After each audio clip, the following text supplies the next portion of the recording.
안녕하세요, 공병원입니다. 오늘은 글쓰기 방법에 대해서 공부해 보도록 하겠습니다. 먼저 최고의 글쓰기 방법으로서 제가 권하는 것은 자유롭고 단순하게 쓰기입니다.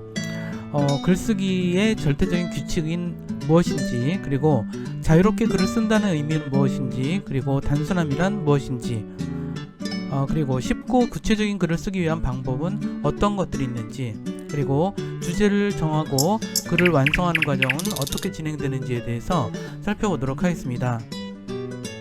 이 글쓰기에 대해서 우리가 충분히 이해를 하고 우리 스스로가 글을 쓸 수 있다라고 하는 것은 우리가 전자출판이나 출판, 종이책 출판 이런 부분에 대한 깊이 있는 이해를 가져다 줄 것이며, 여러분들 스스로가 글을 쓰는 창작자가 될 수도 있고, 또는 글을 쓰는 작가의 원고를 여러분들이 다룰 수 있는 편집자가 될 가능성도 있을 것입니다.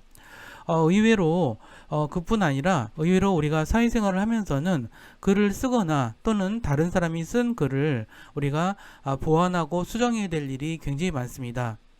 그리고 그럼에도 불구하고 많은 사람들이 글쓰기에 대해서는 다소 두려움을 가지고 있습니다. 저는 그동안 여러 권의 책을 쓰고 그 다음에 출판사에서 편집자로서 많은 작가들의 글을 다뤄본 경험에 기반해서 글쓰기에 대해서 좀 더 여러분들이 더 쉽고 실감나게 이해할 수 있는 그런 시간을 가져보도록 하겠습니다.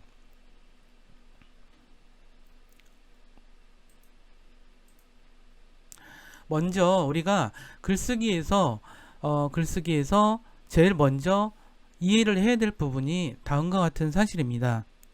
글쓰기에서는 절대적인 규칙이 없습니다. 또는 절대적인 노하우도 없습니다. 하지만 규칙이 없는 것은 아닙니다. 우리가 좋은 글을 쓰기 위해서는 우리가 기존에 있는 여러 가지 번거로운 규칙과 노하우를 뛰어넘어야 될 필요성이 있습니다. 번거로운 규칙과 노하우를 파기하면서 자유롭게 자신의 글을 써가는 방법. 자, 글을 위해서 먼저 해야 될 것은 무엇이냐면 그 규칙과 노하우에 대해서 공부하고 훈련하고 숙달되어야 한다는 점입니다. 이거는 규칙과 노하우를 무조건 받아들인다는 것과는 좀 다른 의미이고요. 예를 들어서 글쓰기 규칙에서 강조되는 규칙 중에 하나는 맞춤법이 있습니다. 그런데 이 맞춤법은 정확하고 원활한 소통을 위해서 오랜 세월 문장을 다루면서 우리 사회가 만들어 놓은 하나의 약속입니다. 지나치게 맞춤법에 얽매이는 것도 문제지만 맞춤법을 잘 모르고 그 원리를 이해하지 못한 채 글을 쓰는 것도 문제라고 생각을 합니다. 우리가 맞춤법을 공부를 하게 되면 사실 글을 좀 더 자유롭게 더 잘 쓰기 위한 그런 다양한 방법을 배우게 되는 것이죠. 그런 의미에서 맞춤법은 글 쓰는 자유를 통제하기 위한 규칙이 아니라 사실은 글을 더 자유롭게 쓰기 위한 하나의 방편으로 제공된 것입니다. 따라서 글을 쓰려는 사람들은 이러한 규칙과 노하우에 숙달되고 자유로워져서 창작의 즐거움과 창작의 모험을 경험할 수 있어야 합니다. 그리고 세련된 문장으로 이야기를 풀어나가고 소재와 캐릭터들을 다루면서 스토리텔링을 이끌어 나가야 합니다. 그래서 글쓰기에는 솜씨와 역량을 성장시키기 위해서는 어느 정도의 연습과 훈련이 필요합니다. 독자들에게 재미와 감동과 몰입을 제공하기 위해서는 이러한 규칙과 노하우에 익숙해지는 것을 어느 정도는 받아들여서 또는 그것을 넘어서서 자유로워질 때, 그때 여러분들은 여러분들만의 자유로운 글쓰기를 할 수 있다는 이야기를 말씀드립니다. 그러면 규칙과 노하우를 뛰어넘어서 우리가 자유로운 글쓰기를 하기 위해서는 우리가 공부와 훈련이 필요하겠죠. 창작자가 절대적인 규칙과 노하우에 얽매이지 않고 자유를 누리면서 글쓰기에 매진한다는 것은 그런 뜻입니다. 글쓰기에 절대적인 규칙과 노하우는 없지만 규칙과 노하우에 대해서 훈련을 통해서 자유로워져야 한다는 뜻이죠. 그러면 그럴 마음을 먹었다면 우리는 글쓰기를 시작할 수 있는 준비가 된 셈입니다. 문장을 만들고 이야기를 만드는 과정은 꽤나 단순하고 보편적인 과정입니다. 따라서 이러한 글쓰기라고 하는 것은 전형적인 사회적 행위인 사회적 커뮤니케이션 활동이기 때문에 우리가 그것을 훈련을 해야 될 필요성이 있다는 거죠. 우리가 글을 쓰려는 사람이 전문적인 작가가 되려는 또는 전문적인 저자가 되려는 사람들도 있지만 우리가 일상 속에서 글쓰기를 생활화하고 싶은 사람들도 굉장히 많다는 게 되게 중요한 사실입니다. 사실 네이버나 다음 포탈에 블로그를 가서 보시면 정말 작가 수준으로 글을 잘 쓰는 사람들이 굉장히 많습니다. 하지만 그런 분들이 다 작가로서 전업 작가로서 활동하는 분들이 전혀 아니겠죠. 누구나 다 그것을 글쓰기를 즐기고 자기 생활의 일부분으로서 받아들일 필요가 있다는 것입니다. 자, 저는 배드민턴 치는 그 운동을 굉장히 좋아합니다. 그런데 저는 배드민턴 선수가 될 생각은 전혀 없습니다. 자, 그러면 배드민턴 선수가 될 생각이 없다면 배드민턴을 치지 말아야 될까요? 그런 건 아니죠. 자, 배드민턴 선수가 되지 않을 거여도 우리는 배드민턴을 즐길 권리가 있습니다. 그거 마찬가지로 전문 작가가 되지 않더라도 우리는 글을 쓰는 거를 즐기고, 왜 그러냐면 글을 씀으로써 자기도 성찰이 되고 자신의 즐거움을 기록할 수도 있고 또는 자신이 공부한 내용을 정리해 둘 수도 있고 그럴 수 있는 것이고요. 그 다음에 회사에서는 어떠한 사업이 중요한 프로젝트가 진행됐을 때 그 프로젝트의 진행 상황을 기록하는 것도 글쓰기이고, 그것을 최종 평가를 해서 다음번에 보완할 점이라든가 이번에 아쉬웠던 점들을 정리를 해내고 그 프로젝트의 의미를 정리해내는 것, 이것도 되게 중요한 글쓰기입니다. 따라서 글쓰기라는 것은 일상적인 생활 속에서 이루어지는 작업이지 전문 작가나 저자들만이 하는 행위는 아니라는 거죠. 결국은 이 글쓰기라는 것은 그야말로 사회적 커뮤니케이션 활동이다. 그렇기 때문에 우리는 사회활동을 위해서 글쓰기에 대해서는 어느 정도 우리는 훈련이 된다고 생각을 합니다. 그리고 영상이나 광고, PR에 관심이 있는 분들은 글쓰기에서 벗어나기가 되게 힘듭니다. 왜냐하면 우리가 아는 영상은 굉장히 많은 텍스트가 들어가 있거든요. 그렇죠? 그리고 심지어는 광고 영상에조차도 텍스트가 적절하게 들어가서 광고 카피가 한 몫을 하고 있습니다. 따라서 광고나 영상에도 그렇고 심지어는 PR 분야에도 마찬가지겠죠. 우리가 정부 웹사이트를 함께 운영해 준다거나 블로그를 운영해 준다거나 또는 대국민 어떤 홍보물을 만들 때 거기에 들어가는 거는 대부분 텍스트라고 볼 수가 있습니다. 이게 다 모두가 다 글이죠. 그런 의미에서 우리는 전문 작가가 되지 않을지라도 이런 것들에 대해서 되게 중요하게 다뤄야 한다는 그런 생각을 가지고 있어야 합니다. 또한 출판에 대해서 관심 가질 때도 마찬가지라고 생각이 들어요. 왜냐하면 우리가 출판 편집자라고 했을 때는 전문 작가들, 어떤 전문 저자들, 전문가들의 원고를 받아서 그거를 문장을 하나하나 잘못된 것을 고치거나 부족한 문장을 보완해주는 그런 교정 교열 작업을 하기 때문이에요. 그렇기 때문에 출판 편집자들 중에서는 나중에 저자로 이렇게 활동하는 사람들도 되게 많습니다. 결국 그렇지만 이 글이라고 하는 것은 그 글쓰기를 끝없이 연습하지 않고는 늘지 않는다는 거죠. 자, 저도 배드민턴을 계속 연습을 합니다. 매일 연습을 해서 점점 더 하려고 해요. 그런데 배드민턴을 그렇게 하는 것은 저의 어떤 하루 일상의 즐거움 중에 하나고, 가족과 함께 배드민턴을 치는 즐거움을 즐기는 하나의 그런 건 하나죠. 그런 의미에서도 배드민턴을 더 잘 치려고 노력하는 것들, 심지어는 배드민턴을 어떤 규칙으로 배드민턴을 쳐야 되는지도 스스로 배워서 적응하려고 노력을 하는 거죠. 그것도 사실 글쓰기의 원리와 비슷하다고 볼 수가 있습니다. 자, 그러면 글쓰기에서는 되게 중요한 것은 글쓰기에서는 뭐 낱말도 있고 문장도 있죠. 그러니까 우리가 알고 있는 문장, 자, 여기서는 문장이 되게 중요한데 글쓰기에서는 문장이 하나의 단위이게 되죠. 자, 문장이라고 하는 것의 의미를, 사전적 의미는 이렇게 정의하고 있습니다. 어떠한 느낌이나 사상, 생각 등을 글자로 적어 나타내는 것, 이것을 문장이라고 이야기합니다. 좀 딱딱하지만 정확한 표현이죠. 우리가 생각하는 어떤 느낌, 우리 마음속에 있는 어떤 사상, 그리고 우리가 정리된 어떤 생각, 이런 것들을 글로 적어내는 거죠. 그래서 문장은 항상 하나의 주어와 서술어 두 가지를 가지고 있습니다. 주어는 하나의 그 문장에서의 주체가 되겠고, 또 서술어는 그것을, 그러니까 서술하는 그런 말이 되겠죠. 그리고 문장이 끝난 것은 마침표, 물음표, 느낌표 이런 거를 찍어서 마무리를 해주게 되죠. 자, 다음 페이지 보면 이런 문장이 있습니다. 덕선이는 언니가 화가 났음을 눈치챘다. 여기서는 주어가 뭐죠? 덕선이죠. 그리고 서술 파트가 있죠. 서술 파트는 언니가 화가 났음을 눈치챈 것이 서술 파트죠. 자, 그 밑에 문장 볼까요? 선우는 누나의 오랜 고민을 눈치챘다. 여기서는 주어가 선우죠. 그 다음에 서술어는 여기서 눈치챘다 라고 하는 것이 서술부죠. 이런 식으로 문장은 그야말로 주어와 수로 과정이 있습니다. 자, 그런데 가끔 주어가 생략되는 경우도 있죠.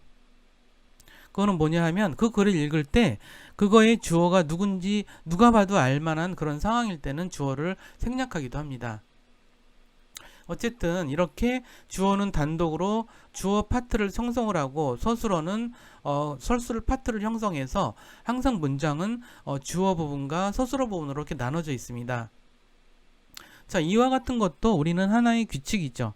그리고 이런 규칙을 알았을 때 우리는 더 잘 칠 수 있다는 것이거든요.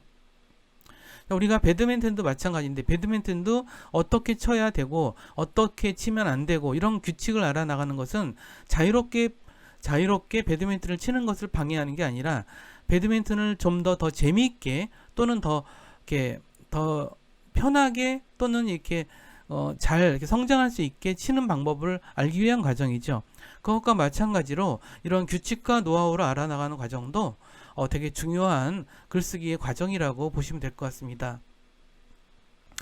어떤 사람하고 이야기를 하면은 그런 경우가 있어요. 그 사람의 말이 귀에 쏙쏙 들어오는 경우가 있어요. 또 어떤 사람의 말은 한참을 주의 있게 들어도 이게 무슨 말인지 아주 횡설수설하고 복잡한 경우가 있어요. 그죠? 근데 그것이 두 가지 경우예요. 보통은 그렇게 말하는 사람들은 누가 들어도 그냥 주의 있게 듣지 않아도 귀에 쏙쏙 들어오게 말하는 사람들은 대부분 경우 간결하고 정확하게 표현하는 습관이 있는 사람이에요. 그 다음에 논리적이기도 하고요. 그러면 우리도 문장도 마찬가지죠. 문장을 간결하게 쓴다. 간결하게 쓰는 간단하고 명료하게 쓴다는 거죠. 정확하게 쓴다. 그리고 논리적으로 서술한다. 뭐 이런 어떤 원칙들을 좀 가지고 쓰면은 그런 원칙을 가지고만 있어도 글 쓰는 게 많이 좋아질 수 있다는 뜻이에요. 결국은 우리가 이제 뭐 야구도 그렇고 축구도 그렇고 그 규칙을 알면 더 재밌어져요. 그쵸? 근데 규칙을 뭐 알지도 않고 뭐 그냥 우리 옛날에 저희 어렸을 때는 동네에서 막 축구를 막 몇 시간을 축구를 하고 그랬거든요. 규칙도 없이.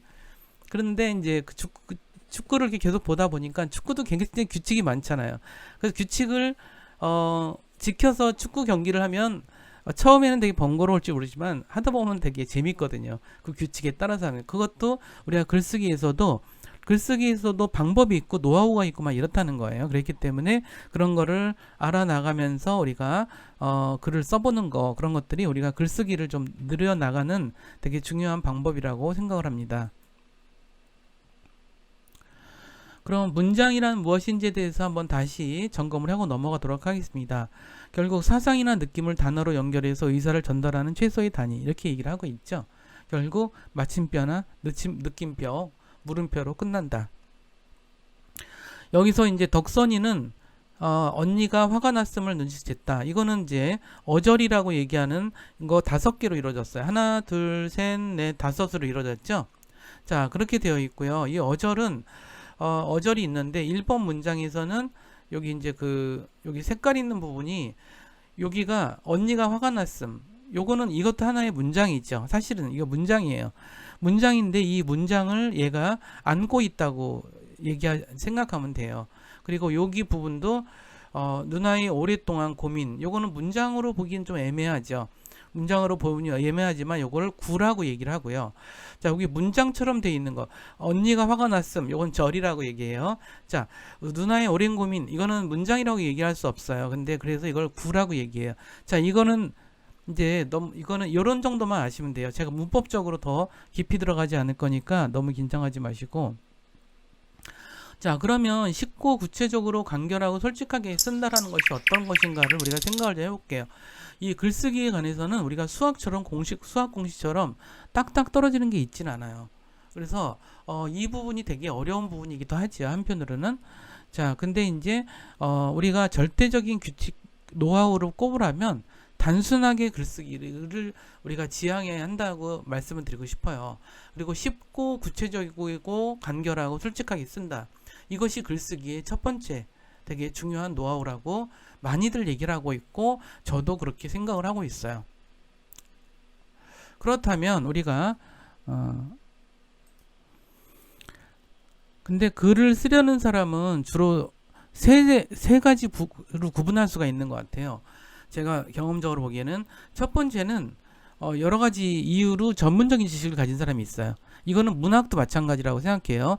그러니까 문학도 일종의 어떤 문학을 창작하는 지식을 가지고 있는 거죠.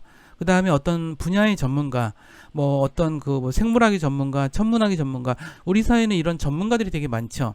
이런 전문적인 지식을 가진 사람들이 글을 쓰려고 하는 경향성이 있어요.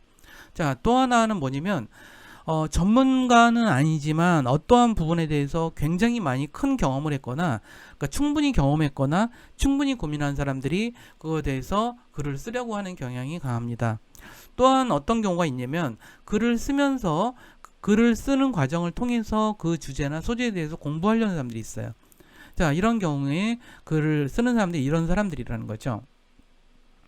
자, 이런 사람들이 빠지기 쉬운 이제 그 문제가 좀 있죠.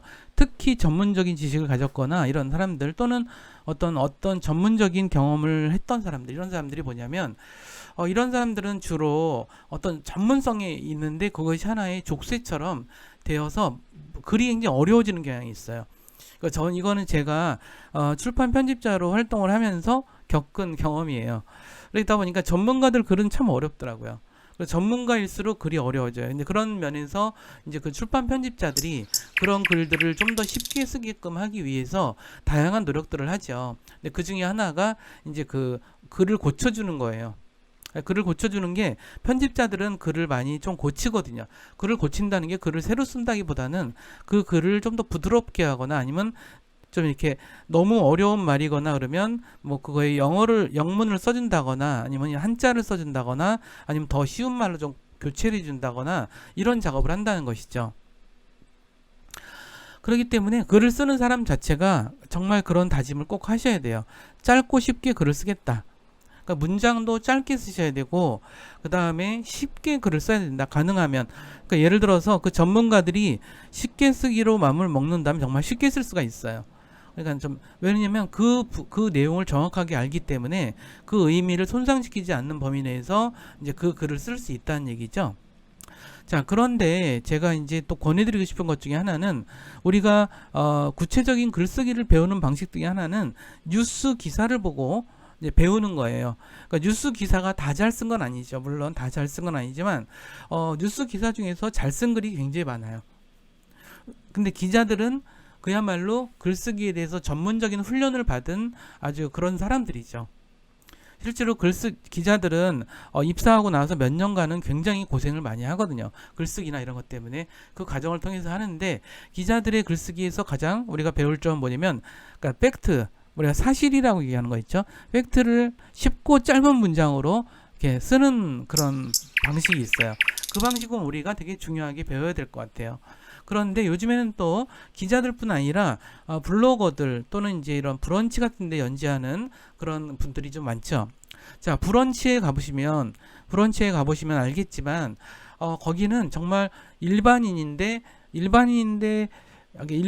건 여기서 그러니까 유명인이 아닌데 또는 이렇게 사회적으로 잘 알려진 전문가가 아닌데도 글을 쓰는 분들이 너무 많은데 그 글들이 하나하나 정말 주옥 같아요. 정말 주옥 같아서 제가 여기 한 두 가지 정도만, 그러니까 자기네 블로그를 소개한 글이에요. 그런데도 참 저는 좋더라고요. 이거 보면 이제 브런치 연재 중인 은솔이라는 작가님이에요. 이게 필명인 것 같기도 하고 잘 모르겠는데 이런 말이 있어요. 아이를 낳아 엄마가 되면서 경험한 일상을 적었습니다. 아이를 통해 나를 발견하기도 하고 나를 통해 아이를 알게 되기도 합니다. 그 모든 순간을 놓치지 않고 기억하고 싶은 마음에 일상을 적어보니 엄마의 마음에 가 닿을 수 있게 된 것 같아요. 평범하고 지루한 일상이지만 그 가운데 나의 과거와 아이의 미래를 발견하는 글이 되기를 바랍니다.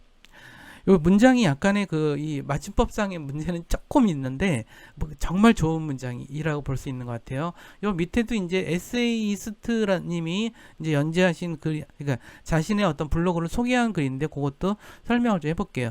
1년에 50권의 책을 읽습니다. 따뜻한 일상과 가족 사랑이 듬뿍 담긴 가슴 따뜻한 추억과 일상의 에세이를 주로 씁니다. 21년차 직장인의 경험을 살린 현실 혹은 재미있는 에피소드가 있는 에세이도 씁니다. 공감이 가는 힐링글도 씁니다. 네이버 블로그에도 활동 중입니다. 요 글들이 굉장히 이렇게 뭐랄까 좀 부드럽고 쉽죠. 딱 봐도 이게 무슨 얘기인지 못 알아들을 얘기는 하나도 없어요. 제가 이거를 가져온 이유는 글은 이렇게 쉽고 단순하게 쓰시는 습관을 들이는 게 되게 중요하다, 이런 말씀을 좀 드리려고 요거를 좀 가져와 봤어요. 우리가 글 쓰는데 중요한 가치관으로 가지는 것은 단순한 글쓰기라고, 이것은 어떤 최고의 저는 노하우라고 생각하기도 하고요. 최고의 우리가 글 쓰는 사람이 지향해야 될 방식은 단순한 글쓰기라고 생각을 합니다. 자, 간결하다는 말은 애플사에서 원칙에서 나왔던 말이죠. 마케팅팀과 커뮤니케이션팀의 사무실 복도에 이렇게 써져 있다고 해요. 단순하라, 단순하라, 단순하라. 그래서 이제 애플 제품과 애플의 광고가 이렇게 단순한 것 같아요. 그래서 이런 것처럼 우리도 글도 단순화하라. 이것이 저도 굉장히 많이 제가 글쓰기를 하면서 굉장히 지향하는 바이기도 해서 여러분들한테 이런 이야기를 해드리는 겁니다. 결국은 간결한 문장은 핵심 정보로부터 시작해서 언뜻 읽어도 뜻을 이해할 수 있고 문장이 길지 않고 간단하다는 장점을 가지고 있습니다. 단순함은 솔직함과 통하고 사실이 있는 그대로 과장하거나 거짓하지 않고 정확하고 진정성 있게 작성하는 글쓰기를 말합니다. 자, 페이스북 글쓰기 이런 데서는 신문 기사 쓰기 또는 이제 마케팅과 PR 글쓰기 이르기까지 단순하고 솔직한 글쓰기는 되게 중요한 트렌드로 자리 잡고 있습니다. 그걸 심플리시티, 이거는 되게 철학으로까지 논의하는 사람들도 굉장히 많습니다. 우리 익히 잘 알고 있는 그 레오나르도 다빈치 같은 경우는 단순함이란 궁극의 정교함이다, 뭐 이런 얘기까지 했을 정도고요. 결국 그 그리스나 로마 같은 경우는 교육의 핵심이 글쓰기와 논리학에 있었다고 알려져 있어요. 자, 여기서의 그 논리학이라고 하는 것은 그런 개념이죠. 이야기나 감정, 표현, 사실 이런 것들을 정보 전달 위해서 일정한 질서를 가지고 쓰여진 문장의 집합체를 맞추는 행위라고 볼 때 여기에 담긴 것이 바로 논리학이라고 보시면 될 것 같습니다. 이 논리학에 대해서 너무 깊이 들어가면 너무 복잡할 것 같고요. 당시 로마인들은 사실 당시 유럽과 아프리카, 중동 지역을 다 지배하고 있었는데 정말 시민권은 잘 주질 않았다 그래요. 외국인들은. 근데 유일하게 시민권 쩔쩔매면서까지 시민권을 줬던 존재들이 있다고 하는데 그것은 글쓰기와 논리학을 가리키던 교사들이었다라고 알려지고 있습니다. 그리고 제가 쉽고 구체적으로 쓴 기사 사례를 좀 가져왔는데 여기서 조금만 읽어보도록 할게요. 자, 그래서 문장 하나씩만 좀 보도록 할게요. 현존하는 최고의 성경사본인 사회문서를 보관한 것으로 추정되는 동굴이 이스라엘 고고학자들에 의해 60년 만에 추가로 발견됐다. 자, 요 한 문장에도 정말 엄청나게 많은 사실이, 근데 나름 팩트들만 정리되어 있죠. 이렇게 간결하고 구체적으로 쓰는 것들, 이게 기사 문장의 되게 중요한 특징이 아닌가 싶습니다. 또 하나 여기 한겨레에서 나왔던 기사인데 미국 뉴욕 메트로폴리탄 미술관이 소장하고 있는 예술 작품들이 디지털 사진 370만 5천 점을 무료로 공개했다. 요것도 문장도 되게 단순하죠. 근데 요런 문장이 조금 어렵게 시작하면 굉장히 어려워져요. 자, 이것도 여기도 주어 파트가 있고 서술 파트가 있죠. 주어 파트는 미국 미술관이죠. 미술관이고, 근데 얘네가 뭘 했다는 거야? 소장하고 있던 예술작품의 디지털 자료를 무료로 공개했다는 얘기죠. 자, 앞에서도 여기는 뭐예요? 이 동굴이 사회문서를 보관한 것으로 판명되는 이 동굴이 바로 주어이고 이것이 발견됐다라는 게 서술 파트죠. 항상 문장은 근데 요 하나의 문장 안에도 이렇게 구체적이고 단순하게 이렇게 배열하는 것, 어떤 면에서 글쓰기라는 것에 가장 우리가 잘못된 오해가 글쓰기는 타고난 거다 이렇게 얘기를 하는 분들이 있는데 그렇지 않다라는 거예요. 글쓰기는 연습입니다. 그러면 글쓰기 과정에 대해서 한번 좀 설명을 좀 드리도록 하겠습니다. 맨 먼저 하는 것이 주제를 정하는 것입니다. 어떠한 흥미와 문제의식, 관심사항, 아이디어를 가지고 있는지 이걸 가지고 주제를 정하죠. 그 다음에 내용을 구상합니다. 내용 구상은 노트에다 끌적적 될 수도 있고 아니면 머릿속으로 그냥 생각할 수도 있고 그러면서 이 주제에 관해서 이 아이디어를 갖고 어떻게 내용을 구성해야 되겠다 이런 생각을 하게 되죠. 그 다음에는 자료를 수집합니다. 자료는 직접 현장에 찾아가기도 하고 전문가한테 물어보기도 하고 책을 읽기도 하고 인터넷을 찾아보기도 하고 이렇게 해서 내용을 실제로 구성을 어느 정도 하면서 이제 쓰기 시작을 합니다. 내용 구성서부터는 이제 글을 막 써나가는 과정이죠. 그러면서 문장을 써나가는 거죠. 그래서 글로 표현해서 한 편의 글을 완성시키게 됩니다. 그리고 이걸 쓴 다음에는 항상 고쳐 쓰는 작업을 해야 돼요. 어떤 글이든지 고쳐 쓰는 작업이 없이는 완성이 되지 않습니다. 그리고 고쳐 쓰는 작업은 사실 워드나 아래 한글 이런 곳에서 체계화시킨 채로 정리를 해야 되죠. 이 과정이 바로 편집 과정이고 그리고 출판 과정이기도 합니다. 이렇게 글을 쓰는 과정이 이루어진다라는 말씀을 이 글을 쓰는 과정을 좀 설명을 좀 드렸고요. 결국은 제가 이제 규칙과 노하우를 연습해서 그 규칙과 노하우에서 자유로워지는 것 그러면서 글을 쓰는 작업들이 여러분들이 더 재미있는 작업이어야 되고 그렇게 우리가 글 쓰는 것을 훈련하고 그래야 되는 이유는 글 쓰는 행위 자체가 사회적 커뮤니케이션 활동이고 우리가 직장이든 아니면 개인 생활이든 학교 생활이든 간에 글쓰기가 기본이 된다라는 점들 이런 점들에 대해서 말씀드렸고요. 결국 이 과정은 주제를 정하고 자료를 수집하고 글을 쓰고 수정을 하고 편집하고 출판하는 이 과정을 통해서 글이 이루어진다 이런 말씀을 드리면서 오늘 내용은 여기서 마무리하도록 하겠습니다. 그럼 다음 시간엔 더 재미있고 유익한 내용을 갖고 여러분들을 찾아뵙도록 하겠습니다. 감사합니다.